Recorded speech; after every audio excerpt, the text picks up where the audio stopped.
School থেকে পাঠিয়ে এসে পরে ঘর পুরো ক্লিনিং হচ্ছে। তো যেহেতু মহালয়া আসছে তো ঝুল টুল ঝাড়া হবে, আর যেগুলো আমার পেন্ডিং কাজ ছিল সেগুলোকে সারছি, কেন কি স্কুলে 4 ঘন্টা থাকে না, তো 4 ঘন্টা আমার অনেক কাজ হয়ে যায়। যে আজকে একটুখানি ডিক্লাটার করার আছে, অনেক কিছু বাদ দেওয়ার আছে, অনেক কিছু রাখার আছে। তো সবার আগে যেটা ছিল পপনের খেলনাগুলো, এই এখন ডিক্লাটার করলাম ওর খেলনাগুলো, এইটা নিয়ে 4 বার হলো। মানে আগে তো বধু বোড়া ফেলে এসেছিলাম, যত সব ভাঙাচুরা, আবার সব জড়ো হয়েছে প্রত্যেক বছর যেটা জড়ো হয়, তো জড়ো ঠড়ো করে এইবার আমি করেছি। এখন এখানে দেখো এই ব্যাগটা না আমি কিনে এনেছিলাম শাড়ি রাখার অর্গানাইজার, শাড়ি অর্গানাইজার যে ব্যাগগুলো হয়, তো এটা মিশো থেকে আমি নিয়েছিলাম 3টে পিস। তো এখন তো শাড়ি রাখা আমার এখন হয়নি, তো 3টে আছে, তো 2টো আমি রেখেছি ইউজ করব, তো একটা আছে। তো আমি ভাবলাম পপনের এই খেলনাগুলো, এই যে এতগুলো সব রাখা আছে, কোনোটা এই টেবিলের নিচে, কোনোটা এই স্টাডি টেবিলের এখানে, আর পুরো এই বক্সটার মধ্যে এই সোফা কাম বেডের যে 2টো বক্স থাকে, একটা বক্সে থাকে আমার তোলা বাসন, আর একটা বক্সে পপনের খেলনা ছিল পুরো ভরে।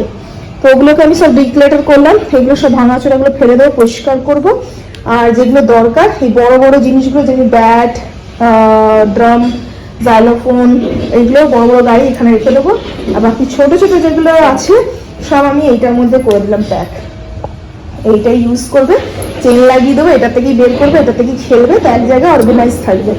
আর বাকি পপনের যে সফট টয়গুলো ছিল, এই যে 3টে আমি টিভির মধ্যে রেখেছি, আর বাকি সব সফট টয়গুলো মায়ের আলমারির ওপরে রেখে দিয়েছি। এই সফট টয়গুলো না সব ধুতে হবে, ওয়াশ করতে হবে, মানে তোলাই ছিল, তুলাই নোংরা হয়ে গেছে। তো এখন যেহেতু বর্ষা, অনেকই বর্ষা ওয়েদার, তো এখন কাঁচা যাবে না, এখন রেখে দিয়েছি, পরে এগুলো কাচবো যখন রোদ উঠবে। আর এখন এমনি রেখেছি, তো বাচ্চার ঘর যেহেতু এইভাবেই রাখা হচ্ছে, ভালোও লাগবে ছেলের মেমোরিগুলো দেখতে। তো যাই হোক, এখন আমি এটাকে জিপ লাগিয়ে দিই, একটা জায়গায় অর্গানাইজ থাকবে। খুব ভালো ম্যাটেরিয়ালটা, জানো, এতগুলো খেলনা আমি রেখেছি কিন্তু খুব ভালো আছে, ইউজ করতে পারো তোমরা। কেন এত লোডেড শাড়ি থাকে, তো খেলনা তো থাকবেই। এগুলো আমার তোলা বাসন হচ্ছে, এগুলো তোলা বাসন, এগুলো এখানে থাকে, তো এগুলোকে অর্গানাইজ করব। আর এই যে গণপতির জন্য যে বাসনগুলো বের করা হয়েছিল, এটা হচ্ছে ঠাকুরের বাসন, এগুলো আমার ঠাকুরের বাসন। আর এগুলো এমনি অকেশনালি ইউজ হয় তোলা বাসন, আর ডেলি ইউজের বাসন রাখা আছে। তো এইগুলো ঠাকুরের বাসন, আর এই বাসন দুটোকে এক জায়গায় ভালো করে অর্গানাইজ করে রাখবো। জাস্ট ছেলেকে নিয়ে এলাম, 1টা বেজে গেল, এত বৃষ্টি, পুরো একদম হয়ে গেছে। তো ছেলে এসে গেছে, আর আমি যে ব্যাগটার মধ্যে অর্গানাইজ করেছিলাম, ওকে বলেছি গনু দাদা ওকে গিফট দিয়েছে, সারপ্রাইজ দিয়েছে। তো খুব এক্সাইটেড দেখার জন্য যে গনু দাদা ওকে টয় ব্যাগ দিয়েছে, তোমরা কি কি আছে, তো এখন খুলবে। Open open open, surprise!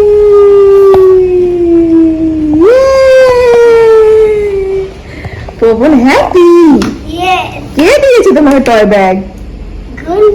Gonu দাদা দিয়েছে। আর পপনের মোটটা এসে গেছে। ও মাই গॉड, पपन का इतना टॉय है। ओ माय गॉड, पपन क्या करेगा अभी इससे? प्ले करेगा। ओ माय गॉड, चलो तुम प्ले करो और मैं अपना काम करती हूँ, ठीक है? तुम खेलो, मम्मी निजेर काज करबे, okay okay? Happy? Okay. Popon सोनार आर्ट, পপন সোনা কি সুন্দর আর্ট করেছে, লুক, দেখো কি সুন্দর আর্ট করেছে, মানে কি ইমেজিনেশন। ওই যেমনি কাপড় হ্যাঙ্গারে হ্যাং করে রাখি, দেখেছে তো, ওই জন্য হ্যাঙ্গারটা বানিয়েছে, হ্যাঙ্গারটা বানিয়ে একটা ড্রেসের মতন বানিয়ে ওটাকে হ্যাং করে এমনি করে রেখেছে, বলছে কাপড় হ্যাং করার।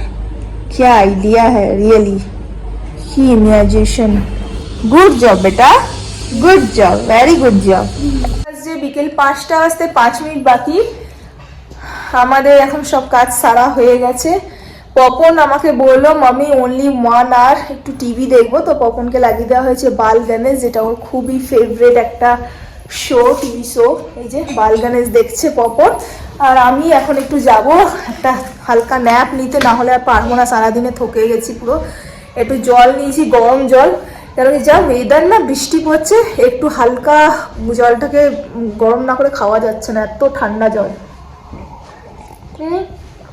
একটুখানি ন্যাপ নিয়ে নিই, তারপরে ন্যাপ মানে কি ওই ওর সাথেই সামনে বসে থাকবো গাটা সোজা করে, ও দেখছে ব্যাস, ওই বারবার করে কোয়েশ্চেন করে এটা কি এটা কি, তো বলতে হয়। তারপরে 6টা বেজে গেলে তারপরে তো উঠেই যেতে হবে।